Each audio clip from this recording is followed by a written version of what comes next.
SEO this week. Hey everyone, welcome. My name is Clint Butler, and this is Digitaleer's weekly presentation of SEO this week, episode number 41. Today we're going to talk about some Yelp SEO techniques, ranking infographics, and a whole lot more. So I'm glad you're here and enjoy the show.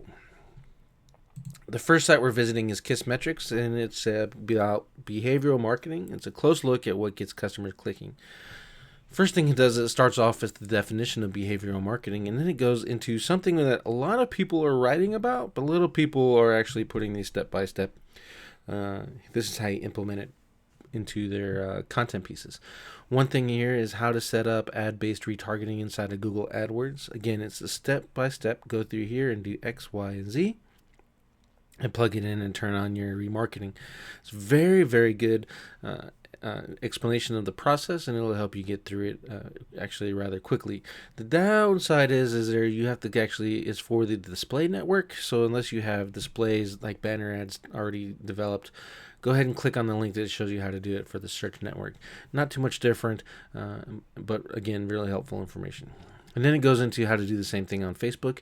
Again, if you should be leveraging these marketing techniques, particularly the behavioral stuff and the remarketing, because you're spending money or you're spending time and effort to get the visitors to your site in the first place. So, but most times they're going to come to the site and then they're going to read what you have and they're going to forget about you after they leave because they're inundated with so much information. Remarketing helps you get back into the top of mind for those visitors, and it's a great way to spend significantly less money to get people that already know you and hopefully like and trust you to come back. And eventually they'll become brand ambassadors, get on your email list, and you don't even have to remarket to them anymore because they're on your email list. It also talks about how Amazon is leveraging remarketing. If you've been there and then you go to Facebook, you can see you can get inundated with Amazon ads, or you see the exact ad for the product that you were checking out. That's remarketing. Best Buy is using it, Expedia, and more. And then finally, it closes out with some things you can do for your behavioral email marketing, and basically just kind of get them on the list, and hey, or you left the shopping, or we want you to come back because you left the shopping cart, and it tells you how to use KISSmetrics to set that up inside of your that dashboard if you happen to be using that system. You can look at it, leverage that, and then try to do it yourself using whatever tool you're using as well. And then finally, it closes out with some demographic marketing, specifically aiming at specific types of people. And again, this is information that you can get out of your remarketing pixels if you have those set up. And you can set up different campaigns for the women, different campaigns for men, different campaigns for certain age groups, married, single, homeowners, not, all that kind of stuff. So again, I invite you to read this post. If anything, you're going to get some great ideas on how to leverage remarketing and the ad spend that you're already doing. The next article is again on KISSmetrics and is inconvenience to opportunity, how to tackle the customer engagement gap. One thing here that I like beyond what other people have done is this actually explains to people what you need to do in order to start with engagement, and that's define what engagement is. In social media, we talk about engagement as people who like you, who comment, who share your content. That's engagement. And in the broader scope of engagement with the brand is you want them to do that on social media. You want them to do that on your website. You want customers to engage with your customer service panels. You want and more. So you have to define what are engagements for your business. For us, it's social media engagement, talking to us, engaging with us, having a conversation. Our current clients, using our customer support desk or our email to talk with us and, ask questions or find out information, or maybe even, hey, I found this new thing. Let's try this too. That kind of stuff. Those are engagement for our business. So find out what an engagement is for you. This helps you kind of define that customer engagement, and then it works into how you should be using the other members of your team to do that. So in our case, we have the project managers, which typically is going to be me, and then we have our support staff that are building the links or writing the content or doing the web design or doing the web development. and in our customer support staff, and how they are talking to our customers and creating conversation, creating a positive brand image for us so that they become repeat customers.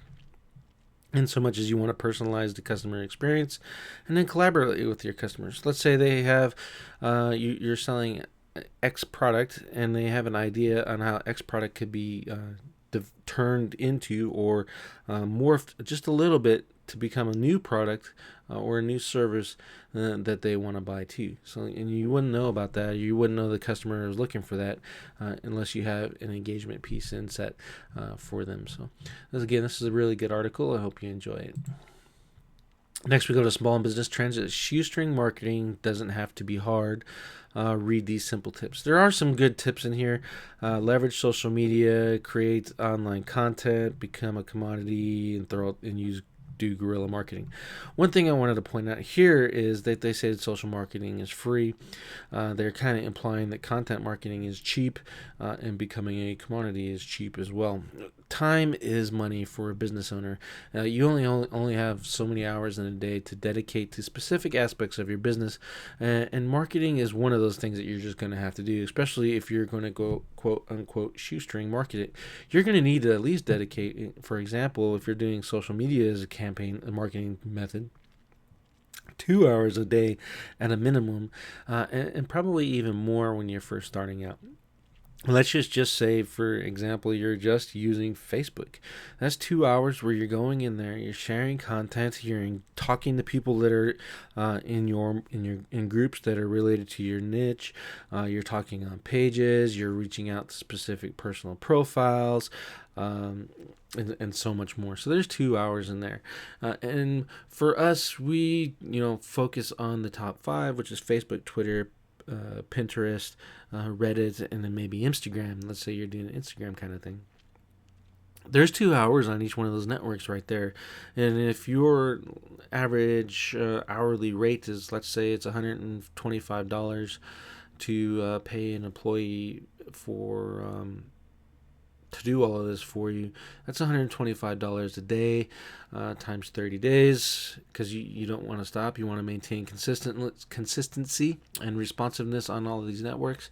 That's going to add up. So it says it's absolutely free, but it's not. There's a lot of work in social media marketing that you need to consider when you're doing this stuff. So balance that. How much is your time worth versus, is it just easier to spend a little bit of extra money with a professional and let them manage it for you?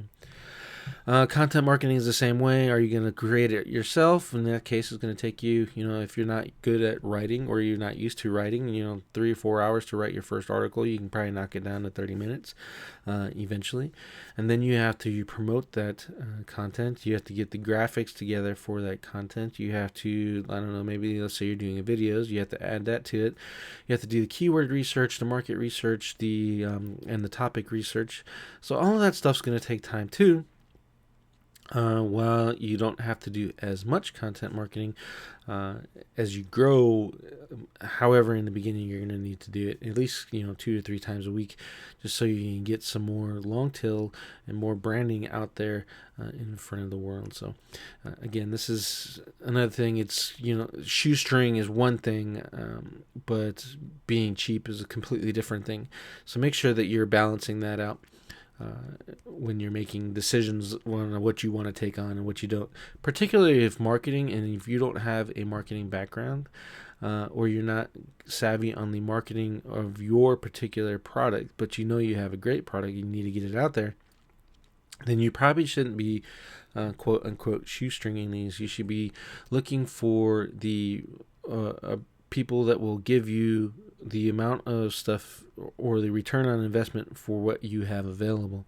Like in our case, the lowest paying client we have is $800, and his return on investment is great. We're only ranking 3 or 4 pages. He's not doing content all the time, that kind of stuff, but he's getting more than enough back from the phone calls we're generating from him. You need to look at that too. Does your balance, can you support $800 for the long term a month for an SEO campaign? AdWords is the same thing. Let's say you want to spend $1,000, $5,000, $10,000 a month for AdWords. You need to think about the other things that go along with AdWords and managing it yourself. You have to do the optimization every day, setting up the unique keywords, testing your ads, A/B testing your ads, landing pages, ad copy, etc. So there's 2-3 hours a day that's gone right there managing your $5,000-$10,000 spend. Whereas we will do it for you for free. You give us the $10,000 and we spend it and get your results. So, again, you need to, like I said, think about what shoestring means to you and how much money and time you actually have. Because the less that you invest in your marketing, the slower your business is going to grow, and the less time or the more time that it's going to take to see an actual return on your entire business investment, not just your marketing investment. The next site we're looking at is marketingsherpa.com, and this is a social media marketing. Should I include paid influencers in my marketing spend? Basically, what this article talks about is if you've ever seen I'm going to use YouTube for example, unboxing videos or videos where they, testing or comparing and contrasting phones, or looking at the way Xbox or PlayStation was built. That was actually a pretty interesting one where a guy actually physically took apart a PlayStation to show you the different components and why that one's better than the last one, etc. Those are influencers, and they're typically called micro influencers because they have a audience, but they're not quote unquote celebrities who would have a completely broad audience. And if you're a big market, you can afford to pay for a celebrity endorsement, then knock yourself out. But typically, if you're an e-commerce store or something like that, you want to look out and seek out these micro influencers. And basically, what you do is you reach out to them. You say, "Hey, can you do a video or a article or a review of our product?" And they're going to typically say, "Yeah, sure, it's going to cost this much," and send the product here. And then that's it. You send it to them. They do up the article or the review and quote unquote give you an unbiased review. Obviously, they're paid. You're paying them to do it. You're paying them to look at your product. You're giving them a free product. So there is a monetary investment into it, and but you're not influencing that review in any way. So it could come out, you could give it out 10 of your products to 10 influencers and get 10 bad reviews. So there is that. So you want to have a good product, obviously. And basically that's what this article is discussing, and whether you should leverage it or not. Personally, I think especially if you're in e-commerce, you're brand new and you want to get your product out there, I would go ahead and do this. It's going to cost you a little bit of money. Maybe you do one a month or maybe even one a week, depending on the results and how much you got to spend. But I think this is a good opportunity to get your brand out there on the cheap. Obviously not free, but on the cheap, and you get some really good exposure that'll help you when you start doing your other more higher cost marketing campaigns. Next site is Practical E-commerce. Is 5 groups of shoppers you're likely ignoring. Again, you might not typically be ignoring them. You maybe just not even know that they're there. One is typically everyone's marketing like in the back to school sense to college students. These are freshmen. They probably don't have any money anyway, for the most part. So why market to them specifically when you can market to people that have a little bit more money? They're living in a home or apartment. They're attending college on their own, and just go the older college bound demographic is how they put it in the article. That's pretty interesting audience. Another one is life hackers, are those people that are doing DIY stuff, minimalists, and then two that I think are really cool is ones that prefer locally made. So as simple as adding the Made in the USA badge to your site if your products qualify, and then also increasing the quality of the descriptions and the images of your products, or even adding video, will help increase your conversions. I don't know that that's marketing to a specific thing, but basically what you can do is maybe have 5 different landing pages for your product and test out different marketing campaigns to different demographic styles and behavioral styles if you want to go that route. But I think that if you're just enhancing the product descriptions, giving better examples of it, then they can say, hey, that one is better than the one I have. I'm going to buy that. And you can use your analytics to find out some of this stuff too. So I think it's pretty cool. This is a good article. It's a nice short read. I think you'll enjoy it. Next is a SEO case study, 0 to 100,000 visitors in 12 months on search engine land. I'm going to go ahead and let's say the elephant in the room that I found is, as I was reading, this is not really a case study. It's more of a how-to article. The case study is basically what you do is you say, here's where I did exactly, here's the results that I got from doing that. In this case, they kind of say, hey, this is the results that I got from doing this entire method, but they don't say how one factor, increased traffic and step-by-step stuff that you see in a typical real case study. All in all, however, I think it gives you a great way to look at the building a website and getting some easy wins off it, and based off of your keyword research and kind of developing out. The problem is there's no, what market is this? Is there any paid ads? That kind of stuff. So if you're going to do a case study, then you kind of have to release more information.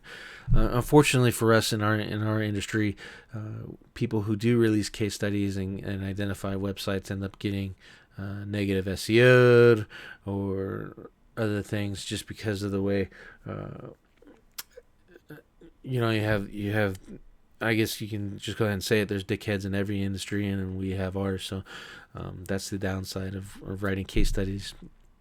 But you can have it's really good content, and it's a really good learning experience, especially if you're writing down stuff that you're doing already and monitoring the results like that. It's free content right there for you, especially if you want to share it.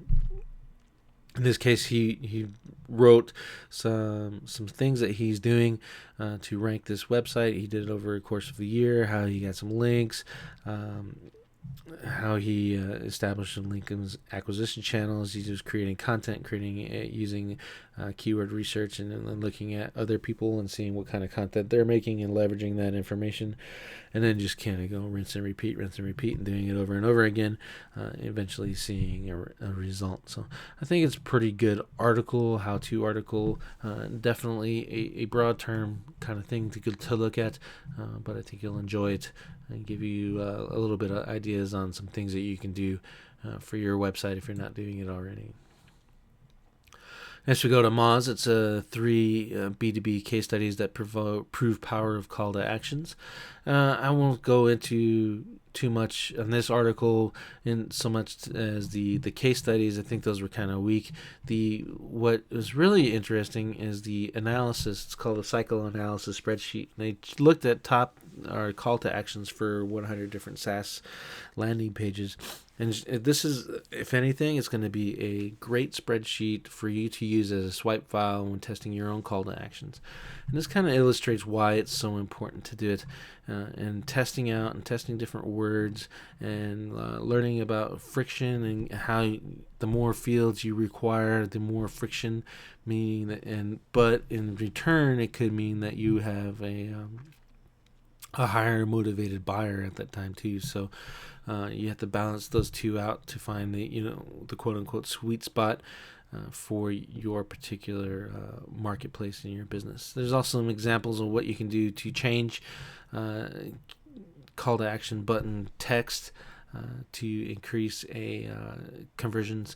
One example I liked in here was schedule a demo today versus free 5-minute demo video. And the free 5-minute demo video blew away the schedule a demo video right out of the water. So we're going to test one of those and something like that on our site too and see how that works.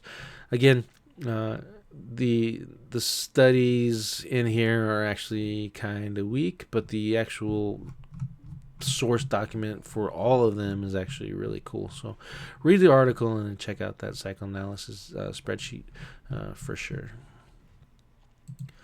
Next is 14 video production tips to enhance quality and drive views. This is on HubSpot.com. Again, unless you're a videographer, a lot of these things are kind of make your eyes glaze over. But there are some basic things in here that you can check out. One of those is the rule of thirds. There's some video editing techniques in there. But if you're not a videographer, let's not get wrapped around the axle. A lot of this stuff. The rule of thirds is great if you're doing interviews. The leveraging B-roll is great if you have some. Your soundtracks is great if you have some or access to some. You can get a lot of that stuff from audioblocks.com, for example.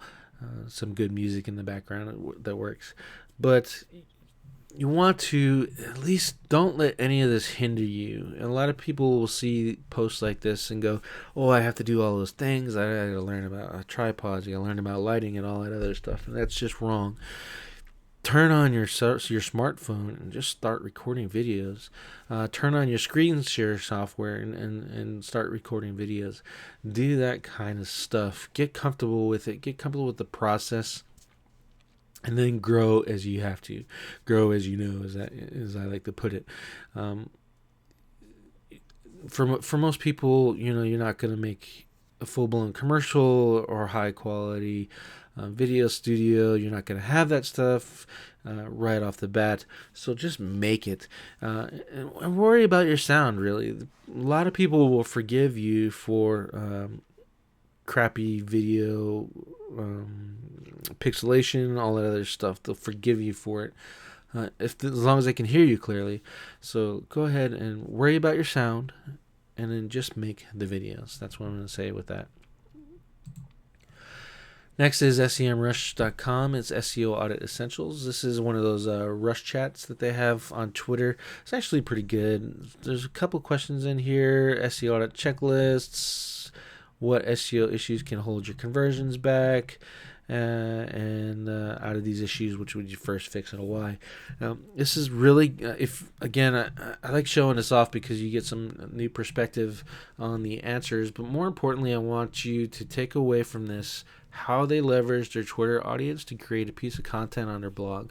And you should try it out too, especially if you have an engaging Twitter audience. This is really handy. I like it. And I think we're going to try to figure out a way to do that. Our Twitter audience isn't really very engaging right now, but we don't have the brand that they have. But I hope that we can improve that and leverage this purely off of our Twitter audience. But I'm sure we can figure out some way to kind of duplicate this. And then this is a newcomer. It's amberdesign.com, and their topic is Yelp ranking factors and profile optimization, basically SEO for Yelp. And as you know, Yelp is very popular with buyers and people who like to write reviews, etc. So the higher up in there, maybe potentially you get some more traffic, more interest to your business. This is something that not a lot of people were talking about, and I thought it would be a great share for everyone, especially if you're in a local business space. And some of the factors include existence of reviews, relevant reviews, categories, naming your business, quantity and quality of reviews, reviews by elite members, and check-ins via the smartphone. And then it goes into how to optimize your profile, and then some things that you should and should not do when you're asking for reviews from people, especially as they go around. I think you'll enjoy this. There is an on-site SEO checklist in here at the bottom of the article. You click on that. It takes a little bit of time to cop up, but I think it's doing all right for your website. It doesn't really lead off into the Yelp stuff though. So again, if you're not looking for the website stuff, you go ahead and just skip that and go with the read this article on optimizing your Yelp listings. You may find something in here that you didn't think of before, but I think it may help you just kind of boost your exposure inside of the actual system itself, and maybe get you a little bit more traffic. And finally, we're going to close it out with a SEO video of the week. Obviously, we don't hold a lot of these because, frankly, not a lot of people are making good content on video. for SEO. So in this case, Brian Dean actually created a good one, and it's not a new method, but it is actually a good one, and he gives you a step-by-step guide on how to pull it off, and it's using infographics on your post to get more backlinks. He gives you step-by-step how to create the graphic, how to find designers, scripts to promote it, and scripts to get more backlinks from it, and even in contextual backlinks, and how to pull that off effectively with the outreach campaign. It's a short video. It's only a little bit, just a touch over 10 minutes long, but Brian's really easy to listen to, so I think you'll enjoy it. And with that, that is the end of episode number 41 SEO This Week. I'd like to thank you very much for listening. As you see, we're adding more sites as we go. We're getting better at finding some great content out there for you. So I thank you for your patience and your continued support of the SEO This Week show. And, oh, by the way, coming up, we're going to do a couple things. First, we're putting the show on iTunes, so you can download it in iTunes. That's going to be awesome. And two, we're adding a video section, or not a video section, but an interview section where you just kind of reach out to industry leaders.